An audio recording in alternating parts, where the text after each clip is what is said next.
ยาจึงดุงเดินมาหาย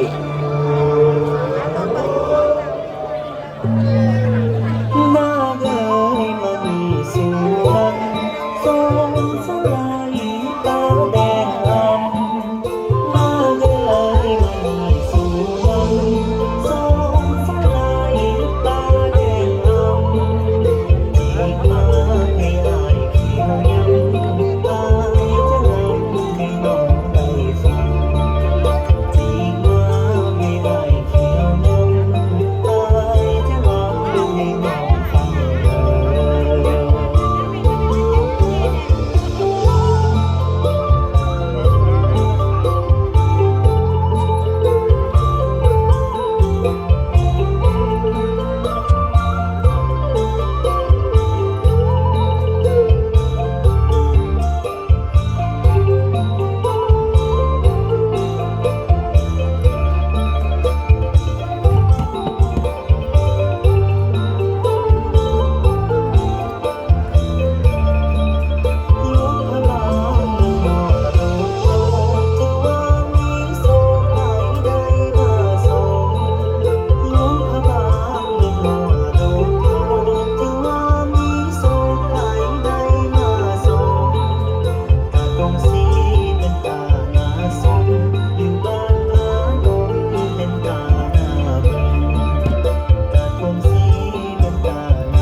Papan with Fawn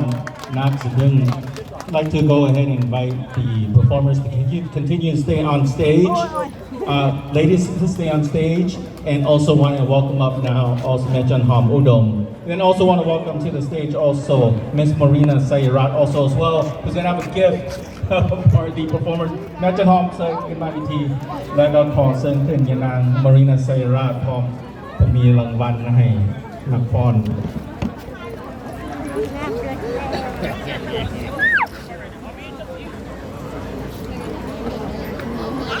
Miss Marina also mentioned definitely someone who's been helping in Temple for a long time. So guys, let's give a round of applause for Marina and then also mention also as well. All right, now we can take a picture. So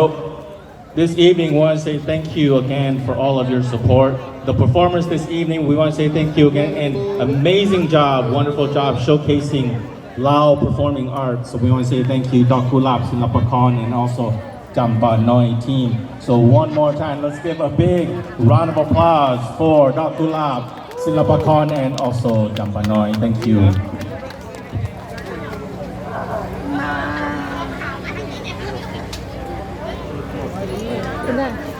All right, thank you, Dr. Lab Silapakon. Great job, Koo Alice. Wonderful job getting the troops ready. Thank you. Let's give a round of applause also for Koo Alice getting the troops ready. Hello my beautiful sis วันนี้บ่ได้ร้องเพลงบ่ลูกยังบ่ได้ร้องบ่ And that concludes our performing arts showcase. Go and continue to stay here. We are open until 10 p.m. Please take a moment to go ahead and not only support the temple, but support our amazing vendors out there. Have some wonderful Lao food and also check out our merchants. Once again, on behalf of Wat Lao Budawang, Venerable Abbot Bunwan Bunyarit, and also President Tom Pangpun Sarawat. Thank you all of you for supporting this event and thank you for your continued support of the temple. บ่ได้ทานอย่าไปรออาก่อนโดยขอบใจละลายดีลายอาโดยเฮียไปนำตะคางเลย thank you Go around the other side. ไปทางไม้ก่อนไปหาเพิ่นก่อนคนเดียวยักจับลายกองคนเดียวยักจับลายกองใส่อาอยู่ใส่ฮัลโหลอ้าวมาฮอนแล้วบ่มาฮอนแล้วบ่โอ้ยสิลืมเด้อไปเอาชุดน้ำค่อยกันเด้อพี่น่ะ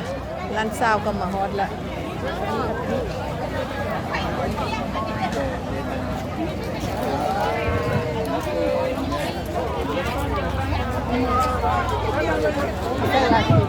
มาทันอยู่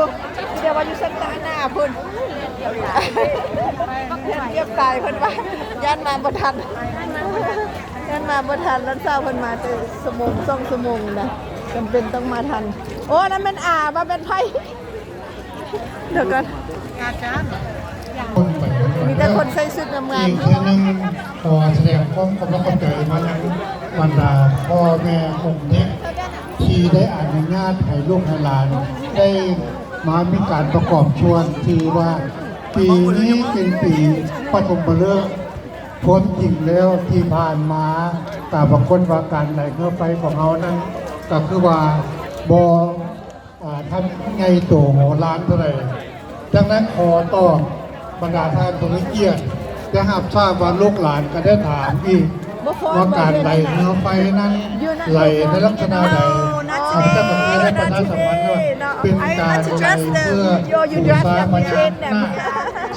15ตระกูลที่นั้นยังบอกแทนคนได้บ่งบอกไว้และเป็นอย่างรูปเมืองกาคอยมีรูปของพระเจ้าแค่ใกล้กับว่ามื้ออื่นนี้เป็นมื้อออกพรรษาสองวัน ๆไปตุลาไม่ใช่ละไม่ดอกจ้ะ มานี่เรียกพิการไปนักใดโดยเฉพาะในพระเจ้าพระองค์ที่บวชเป็นวัน มาพี่ตามา มื้ออื่นนี้คุณเป็นนิสิตไปท่องเที่ยว เอา3คนปีอยากได้ใกล้ทั้งแต่ก็เป็นไม่เพิ่นมีหน้าที่มื้อนี้เป็นมื้ออันตรายของคนนะและสำหรับบรรดาท่านผู้เก็บทางวัดให้เข้าใจว่าเป็นอย่างมีโมกพระเจ้าเรือบางประกาศนั้นเป็นการลาพระเจ้าแต่ว่ามื้ออื่นนี้ทานโมเคยได้ไปมื้อมา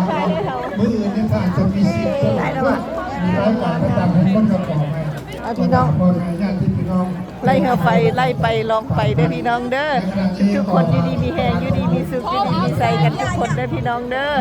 ไล่เฮาไปลอยกระทงลอยกร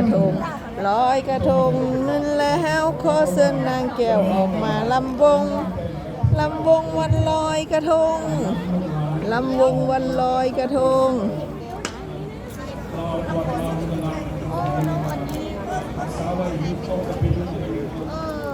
งามไล่พี่น้องงามไล่เอาวางแล้วบอก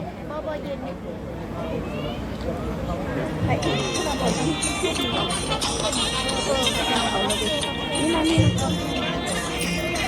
ยู่ฮันเดอร์อยู่ฮันเดอร์